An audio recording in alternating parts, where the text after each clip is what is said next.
So I was in the situation where I had to make a difficult decision on closing this client who was more like pre-converted from before, and I had successfully upsold 2 extra services to this client.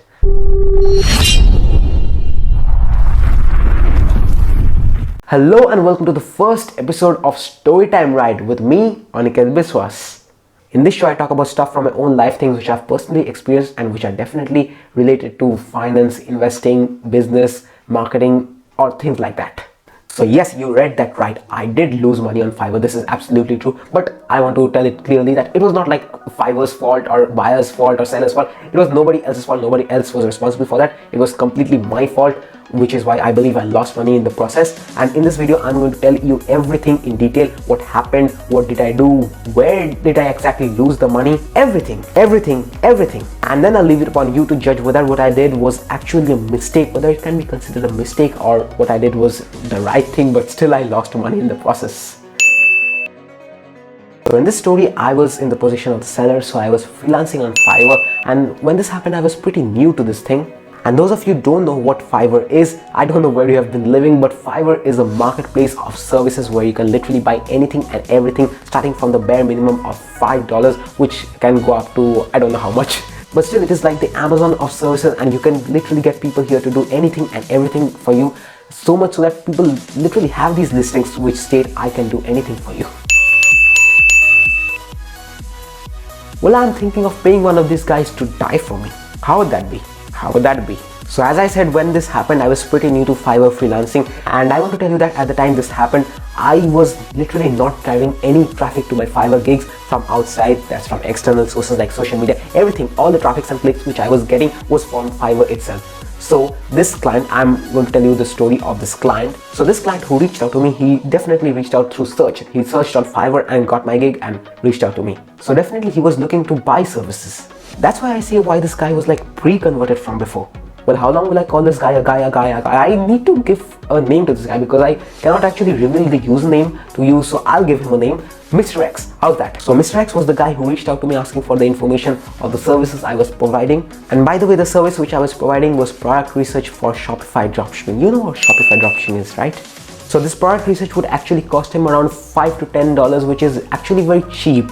This was when I asked Mr. X if I could have a look at his store, and it was very nice of him. He actually showed me his store, and after having a look at it, since I know quite a bit about Shopify dropshipping, I can tell that his store was very poorly built, a very shitty store with shitty products with no product description, or rather copied AliExpress product descriptions. So I hope you can understand how shitty his store was. So when looking at everything, how poorly his store was built, I was basically having high hopes of getting my first high ticket order, which would be of more than $100 obviously, because I was about to offer him a full revamp of this Shopify store. But not just full revamp of the store, but additionally product research, which is why he came to me for. Plus product descriptions, optimized product description. This word optimized really works very well.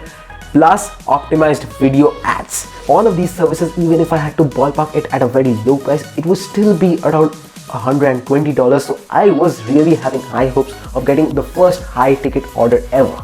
But when I actually offered him all these, he said that his budget was $200 only. Well, I know what you might be thinking, that $200 is enough. I can easily ask him for $120 or $100 and he would be actually paying me.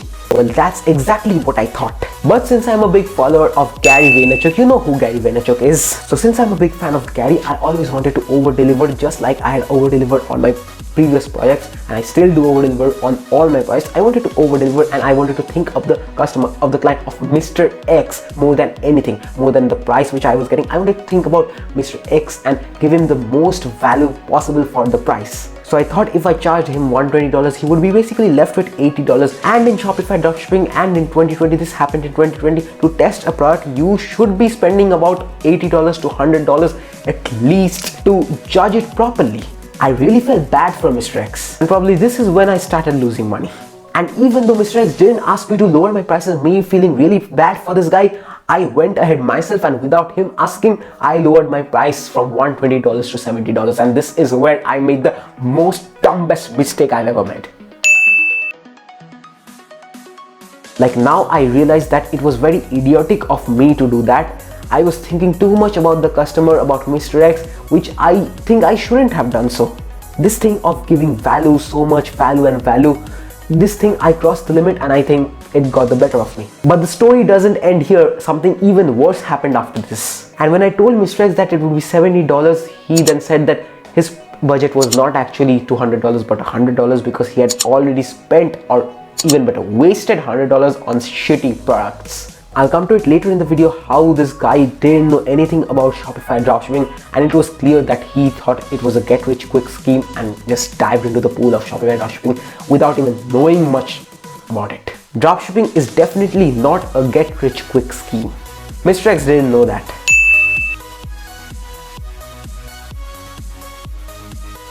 When I had lowered the price from $120 to $70, I had actually cancelled the revamp of the store. I cannot revamp the entire store and recreate it for just $70. Definitely not, definitely not, definitely not. So I cancelled the revamp of the store, and for $70 I was about to give him 2 products, 2 optimized product descriptions and with 2 optimized video ads. Well, $70 was a price justified for all the services which I was giving. It was a just price. So basically I upsold these 2 extra services of product description and video ads to Mr. X, and this guy agreed for $70, but then he said that his budget is actually $100 because he had spent $100 already on shitty products. And this is when I again started behaving and thinking like an idiot. I started thinking too much about Mr. X. I again started feeling bad for Mr. X, that how he will be able to test his products for only $30. He would have only $30 left because he was about to pay me $70, and which he had actually agreed. $70 he agreed. And this is when again I started behaving like an idiot and I lowered my price from $70 to $45. Like, I don't know why I was thinking so much about this client Mr. X. I think I should have taken the advantage, and when he was paying me $70, I think I should have accepted it without behaving like an idiot. But my reason was actually not bad enough, because $30 is not enough for testing a product. But when I charged $45, he had $55 left with him, which was more than 50% of his budget. I thought that would be a just price, not just for me, it would be just for him.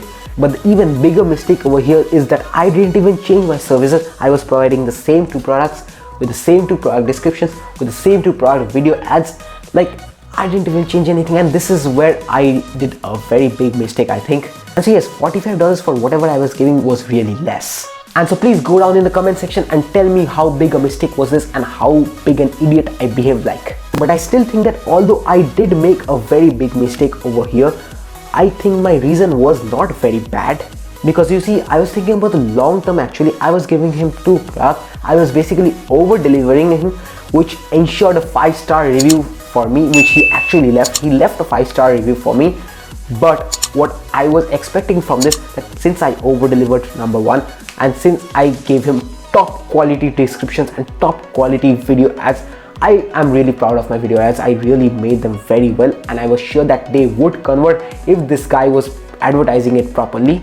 So I really had high expectation that this guy would be able to generate sales from at least one of those products. I don't know about the money or the budget. I thought he would be able to generate sales, but even if one of those 2 products turned out to be a winning product for this guy, I thought he would definitely come back to me for more products, for more services, for more video ads as and when necessary. This way I would make a lot of money in the back end in the future. Like, my thought process was not very bad after all. But why I still think that this was a very big mistake, that is for 2 reasons. Number 1, it is definitely because I lowered my prices without him even asking me. So that was a very big mistake, obviously. And number 2, I think it was very stupid of me to expect that this guy would get sales with whatever resources he had. I had given the perfect top quality services, but still I think it was very stupid of me to expect anything from him. You know why? Because in the whole conversation in the chat before he actually ordered, he was constantly asking me about information on Shopify dropshipping, on Facebook ads, he was basically asking me how to do stuff, which clearly indicated that this guy didn't know a thing about dropshipping, and definitely he was thinking that it was a get rich quick scheme for him. It was even very clear and definite that this guy hadn't even watched many hours of content on YouTube, which is why he lacked so much knowledge. So after all, I think I should have taken advantage of him agreeing at a lower price, and instead of me lowering my price myself, I think I should have gone for the $70 without even thinking about him. I think I shouldn't have thought about the client so much. So yes, this was a mistake in which I thought I was giving value to the client, but instead it turned out that I lost money in the process. So I want you to go and comment down below and tell me what you think about it. I want to know your opinion. What I did, it was really a mistake, or do you consider it a mistake or not? I know I behaved like an idiot, but I think I will not repeat this mistake ever again. And also comment down below what you would have done if you were in my shoes. So that was the first episode of Storytime Ride with me, Aniket Biswas, in which I shared a personal story from my life, a personal experience, and I hope you liked it. If you have liked this video, please go down and smash the like button below. It would mean a lot. And if you're new to this channel, please consider subscribing, as I will be bringing a lot more videos just like this that I think you're going to love.